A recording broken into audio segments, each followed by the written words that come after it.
মানুহটো একদম ভৰি আছিল বৰষুণত ছাতিও নাই ৰ'ব পৰা নাই বাহিৰলৈ ওলাই গৈছে তথাপি অগণন লোকৰ সমাৱেশ ঘটিছে তেখেতৰ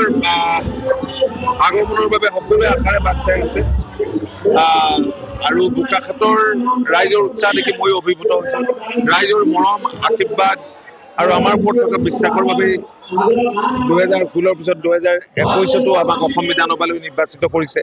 আৰু এইবাৰতো বহুত উৎসাহ কৰ্মকৰ্তাসকলৰ ৰাইজৰ আপোনালোকে দেখিছে পৰিৱেশটো মই ভাবো যে ভালদৰে আমি ইয়াত জয়ী হ'ব পাৰিম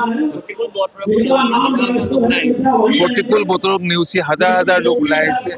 আৰু এইটো প্ৰমাণ কৰে যে ৰাইজৰ NDAৰ প্ৰতি আস্থা আৰু বিশ্বাস কিমান নাই তেনেকুৱা হোৱা নাই আহি আছে এতিয়া বজৰঞ্জীয়ে পাণ্ডাজী খুব বাঢ়ি পাইছে হেলিপেড পাইছে আপুনি বিচৰা বাতৰি পাব কেৱল নিউজ 18 এপত নিউজ 18 এপ ডাউনলোড কৰিবলৈ স্ক্যান কৰক এই QR কোড